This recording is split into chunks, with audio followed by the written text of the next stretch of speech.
नमो आयरियानं वेदं मज्जं न केनै नमो उवजायानं वेदं मज्जं न केनै नमो लोये सर्वसाहुनं वेदं मज्जं न केनै ऐसो पंच नमोकारो वेदं मज्जं न केनै सर्वपावपणासनो वेदं मज्जं न केनै मंगलानं च सर्वेसिं वेदं मज्जं न केनै परमं हवै मंगलं वेदं मज्जं न केनै नमो हरिहन्तारं मृत्युञ्जय सर्वभूतेषु नमो सिद्धारं मृत्युञ्जय सर्वभूतेषु नमो आयर्यानं मृत्युञ्जय सर्वभूतेषु नमो उवजायानं मृत्युञ्जय सर्वभूतेषु नमो लोये सर्वसाहुनं मृत्युञ्जय सर्वभूतेषु ऐसो पंच नमोकारो मृत्युञ्जय सर्वभूतेषु सर्वपावपणासनो मृत्युञ्जय सर्वभूतेषु मंगलानं च सर्वेसिं मृत्युञ्जय सर्वभूतेषु परमं हवै मंगलं मृत्युञ्जय सर्वभूतेषु। के मालिक शक्रेश्वर महाराज वर्तमान तीर्थंकर श्रीमंदर स्वामी परमात्मा को शांतवन में वंदना तीर्थो आयामीनं पयामीनं करेहि वंदामि नमोऽस्मि सत्कारेहि सम्मानेहि कल्याणं मंगलं देव्यं चेयं पद्मासनि मध्ये वंदामि श्रीभूतो आयामीनं पयामीनं करेहि वंदामि नमोऽस्मि सत्कारेहि सम्मानेहि कल्याणं मंगलं देव्यं चेयं पद्मासनि मध्ये वंदामि श्रीभूतो आयामीनं पयामीनं करेहि वंदामि नमोऽस्मि सत्कारेहि सम्मानेहि कल्याणं मंगलं देव्यं चेयं पद्मासनि मध्ये वंदामि। इस धरती के मालिक सत्येंद्र महाराज, माता पद्मावती, माता चक्रेश्वरी देवी, माता अंबिका देवी, क्षेत्रपाल देव, सर्व सम्यक दृष्टि देवी देवता, आपकी आज्ञा है आपके अधीनस्थ सर्व व्यवस्था की मुझे अनुकूलता प्राप्त हो। द्रव्य से, क्षेत्र से, काल से भाव आप मेरी साधना में सहयोगी बने। मैं भाव श्रेणी गुण श्रेणी चढ़ते हुए निरंतर मोक्ष मार्ग पर अग्रसर होती रहूं। अष्ट कर्म कपाकर शाश्वत सिद्धि मोक्ष सुख को प्राप्त करूं। वर्तमान तीर्थंकर श्रीमंदर स्वामी परमात्मा, विश्वहरमान भगवान श्री आदिनाथ भगवान, श्री मातुंगाचार्य देव, गुरुदेव गुरुनी जी महाराज, आपकी आज्ञा है, आपका शरणा है, आपका वरद हस्त मेरे सिर पर है। आपकी अनंत कृपा, अनंत करुणा, अनंत आशीर्वाद मेरे ऊपर बरस रहा है। आपकी अनंत कृपा से, आपके आशीर्वाद से मुझे द्रव्य क्षेत्र काल की सर्व प्रकार से अनुकूलता प्राप्त हो। मैं भाव श्रेणी गुण श्रेणी चढ़ते हुए निरंतर मोक्ष मार्ग पर अग्रसर होती रहूं। अष्ट कर्म खपाकर शाश्वत सिद्धि मोक्ष सुख को प्राप्त करूं। बोले श्री आदिनाथ भगवान की जय। भक्तामृत स्तोत्र की संपूर्ण साधना में आज का 45वां श्लोक रोग शोक निवारक। यह 45वां श्लोक विशेष रूप से शारीरिक, मानसिक, आध्यात्मिक, आदि दैविक, आदि भौतिक रोग शोक का निवारण करता है। और आज बड़ी श्रद्धा के साथ में हम इसका पाठ करेंगे। एक बार मैं बोल रही हूँ, एक बार आप बोलिए। उद्भूत भीषण जलोदर भार भुग्ना शोचाम दशाम मुपगताश्च्युत जीविताशा त्वत्पाद पंकज रजोमृत दीप्तदेहा मर्त्या भवन्ति मकर ध्वजतुल्य रूपा उद्भूत भीषण जलोदर भार भुग्ना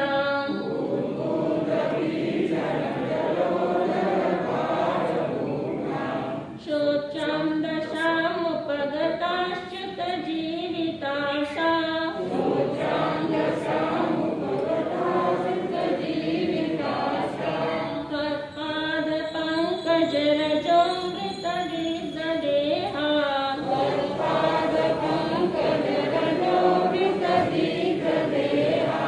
मात्रा भवन्ति मकरध्वज तुल्य रूपा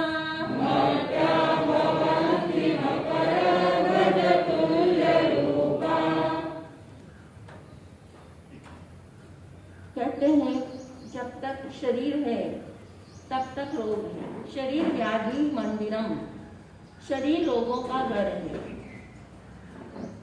हमारे शरीर में 3.5 करोड़ रोम है और एक एक रोम के पीछे 2.25 रोग लगे हुए हैं, ऐसा ज्ञानी पुरुषों ने बताया है। लेकिन जब वात पित्त और कफ का असंतुलन हो जाता है और कोई भी रोग तीव्र गति से बाहर आता है, वेदनीय असत्ता वेदनीय कर्म का उदय होता है, तो ऐसे समय में हमारी धर्म आराधना में भी अंतराय आ जाती है। यानी चाहते हुए भी उस समय धर्म ध्यान में मन नहीं लगता है, आत्म ध्यान रोज ध्यान में चला जाता है। तो ऐसे समय में भगवान का ही शरणा हमारे लिए मुख्य होता है। और जब कहते हैं सारी तरफ से मन टूट जाता है, तब भगवान ही याद आते हैं। और ऐसा होता भी है, अनाथी मुनि के साथ में ऐसा हुआ था। उनको आंखों की कितनी तीव्र वेदना थी और अनाथी मुनि का इलाज कराने में उनके माता पिता परिजनों ने कोई कमी नहीं रखी थी। हर तरह से उनका इलाज करवाया, हर तरह से उनके लिए बोलमा भी की और उनका सब तरह की सुख सुविधाएं उनके परिजनों ने जुटाई, ज्ञाति जनों ने बहुत कुछ किया उनके लिए, लेकिन फिर भी रोग का निवारण नहीं हुआ। तो आखिर उन्होंने पंच परमेश्वरी की शरण में जाकर के और यही प्रार्थना की, अगर ये चक्षु की वेदना दूर हो जाएगी तो मैं खंतो दंतो निरारंभो, मैं क्षमावान इंद्रियों का दमन करने वाला अनारंभी साधु बन जाऊंगा। ये प्रतिज्ञा जैसे ही उन्होंने की, वैसे ही उस रात्रि में उनको निद्रा आ गई। कितनी रात्रियों तक वो सो नहीं पाए थे, कुछ खा नहीं पाए थे, कुछ कर नहीं पा रहे थे, और उस रात्रि में उनको नींद आ गई और सवेरे उठ करके देखा तो आँख की वेदना एकदम ठीक हो गई। सब कहने लगे कि हमारा ये इलाज लग गया और इससे वेदना ठीक हुई है। कोई कहने लगा मैंने ये बोलमा की थी, उस देवी देवता की मनौती मनाई थी, इसलिए ये ठीक हुआ है। लेकिन वे कहने लगे कि मैंने भी एक मनौती की थी और वो मेरी मनौती थी कि अगर मैं स्वस्थ हो गया तो मैं क्षमावान साधु बन जाऊंगा। और मैं वास्तव में मेरी वही प्रतिज्ञा से मैं स्वस्थ हुआ हूँ और अब मैं साधु बनूंगा। ये मैं अपनी प्रतिज्ञा पूरी करता हूँ। और वो साधु बनने के लिए निकल जाते हैं। तो कहने का अभिप्राय यह है कि जब हमारे अंदर में एक दृढ़ संकल्प जागता है तो सारे विकल्प के झंझावात खत्म हो जाते हैं। दृढ़ संकल्प जागना चाहिए कि मैं अरिहंते शरणम पवज्जामि, सिद्धे शरणम पवज्जामि, साहु शरणम पवज्जामि, केवली प्ररूपित परतम धम्मम शरणम पवज्जामि। ये दृढ़ संकल्प के साथ जब हम शरण स्वीकार कर लेते हैं तो हमारी सारी समस्याओं का समाधान हो जाता है। आचार्य श्री इस 45वें श्लोक में एक जलोदर नाम के रोग का उल्लेख कर रहे हैं, लेकिन जलोदर के साथ में अन्य रोग भी आ जाते हैं। जलोदर उस समय बहुत बड़ा रोग माना जाता है कि पेट में पानी भर जाता है, पेट बढ़ता जाता है, वह व्यक्ति न कुछ खा सकता है, न बैठ सकता है, न सो सकता है, न चल सकता है, न कुछ बात कर सकता है, इतना उसका पेट पानी से भर जाता था। और ऐसे समय में भी वह प्रभु की शरण में जाकर के स्वस्थ हो जाता है। आजकल तो कैंसर बड़ा रोग माना जाता है, कुष्ठ रोग और टीबी और पता नहीं कहाँ का, ये तो बहुत बड़े बड़े रोग आज। और ये कोरोना व्याधि आई तो इसको कितना भयंकर रूप इसका सामने आया, कितने लोग चले गए उसमें। तो ये यहाँ पर जलोदर रोग का वर्णन करते हुए कहा है कि जब जलोदर के भार से व्यक्ति झुक जाता है, ऐसा उसके भीतर में भीषण जलोदर रोग होने पर उसकी दशा शोचनीय हो जाती है। और वह जीने की आशा भी छोड़ देता है कि अब मैं जीऊंगा या नहीं जीऊंगा। कोई परिवारी जन भी उसके जीने की आशा छोड़ देते हैं। ऐसे समय में भी हे प्रभु आदिनाथ भगवान, आपके चरणों की रज अगर कोई अपने शरीर पर लगा ले, चरणों की रज कैसे मिलेगी? लेकिन आज भी मिलती है। हम चरणों का ध्यान करें, हमको चरणों की रज प्राप्त होती है।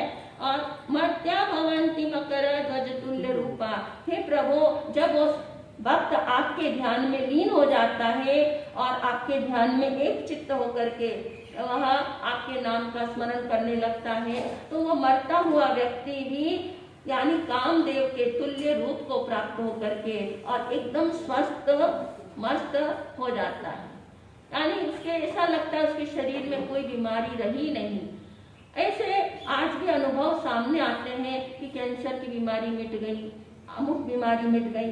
ऐसा जब हमने भक्तामर भाव यात्रा का ओपन बुक एग्जाम का 2 वर्ष तक ये चला, एक ही पुस्तक का 2 वर्ष तक एग्जाम चली, जो भाई बहनों ने अपने जीवन के अनुभव लिख करके भेजे, हम खुद पढ़ करके दंग रह गए कि ऐसा भी हो सकता है। लेकिन बंधुओं कोई आश्चर्य की बात नहीं है, क्योंकि भगवान की भक्ति क्या नहीं कर देती है। भक्ति से भक्त के हृदय में एक शक्ति जागृत हो जाती है और वह शक्ति ही सब कुछ काम कर देती है। तो हम भक्ति पर भरोसा रखें। भगवान भक्त में भेद नहीं, भक्ति भगवान बनाती है। तो भगवान के तुल्य व्यक्ति बन जाता है जब भक्ति बढ़ती है। तो हम भी इसी भावना के साथ में आज 45वें श्लोक का संपुट प्रारंभ कर रहे हैं। उसके पहले यह एक बीज मंत्र है, एक बार मैं बोल रही हूँ, एक बार आप बोलिएगा।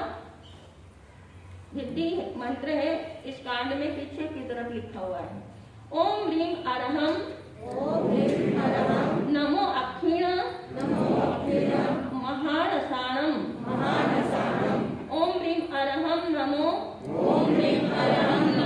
अक्षिण महारसाणम। ओम ह्रीं अरहम नमो अक्षिण महारसाणम। मंत्र है ओम नमो भगवती क्षुद्रोपद्रव शांतिकारिणी रोग कष्ट ज्वरोपशमनम शांतिं कुरु स्वाहा।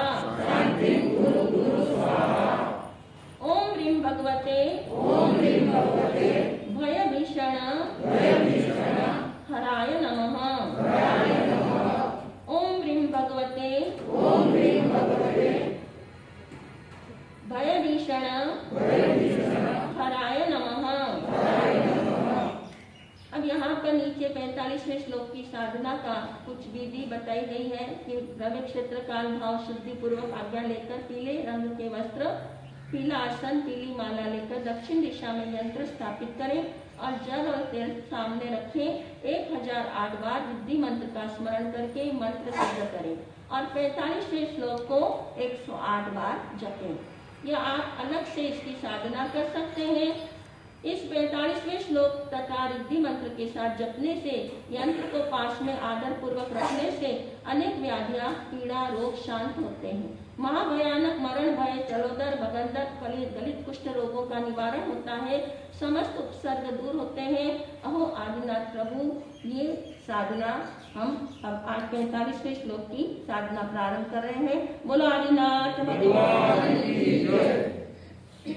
पतामर प्रणत मोहि मणि प्रभाना मोद्योतकं दलित पापतमो वितानं सम्यक् प्रणम्य जिनपादयुगं युगादा बालं वनं भवजले पततां जनानां यशस्सुता सकलवाङ्मय तत्त्वबोधा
भगवन्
Mayur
आदिनाथ भगवान के द्वारा बरसती हुई अनंत आध्यात्मिक ऊर्जा का अनुभव करें। अनुभव करें प्रभु की स्वस्थ, प्रसन्न, अरुच, अव्याबाद आध्यात्मिक ऊर्जा मेरे रोम रोम में, आत्मा के हर प्रदेश में समाहित हो रही है।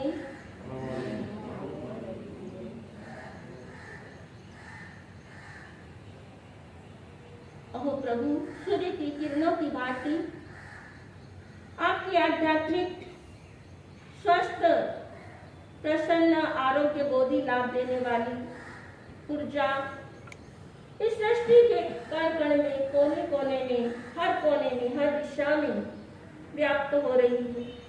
इस सृष्टि में जितने भी हॉस्पिटल हैं, जितने भी मरीज हैं, जितने भी रोगी हैं, जितने भी पीड़ित हैं, दुखी हैं, चाहे वे शारीरिक, मानसिक, आदि दैविक, आदि भौतिक, आध्यात्मिक रोगों से ग्रस्त हैं, उन सबके रोग शोक दूर हो जाए। जैसे सूर्य की किरण इस पृथ्वी में प्रकाश करती है, अंधकार का निवारण कर देती है, इसी भांति आपकी भक्ति रूपी किरण हर हृदय में प्रकाश करे, बुद्धि में प्रकाश फैले, सर्वत्र रोग शोक का अंधकार दूर हो जाए, सभी स्वस्थता, प्रसन्नता का अनुभव करें।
गहरा लंबा सांस भरें, ओंकार की ध्वनि करेंगी।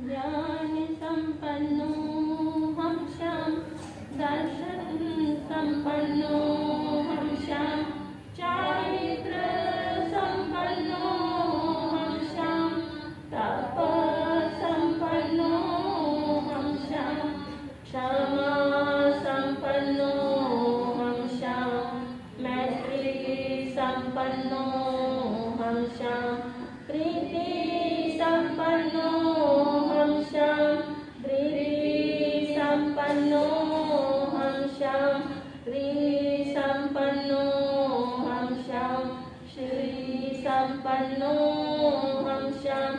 मैं अनंत ज्ञानमय, अनंत सुखमय, अनंत आनंदमय, अनंत शक्तिमय, अनंत शांतिमय, मेरे भीतर अनंत ज्ञान का, अनंत सुख का, अनंत आनंद का, अनंत शक्ति का, अनंत शांति का महास्रोत प्रवाहित हो रहा है, प्रवाहित हो रहा है, प्रवाहित हो रहा है। नवकार मंत्र पढ़ते हुए अपने पूरे शरीर को रेती देंगे। नमो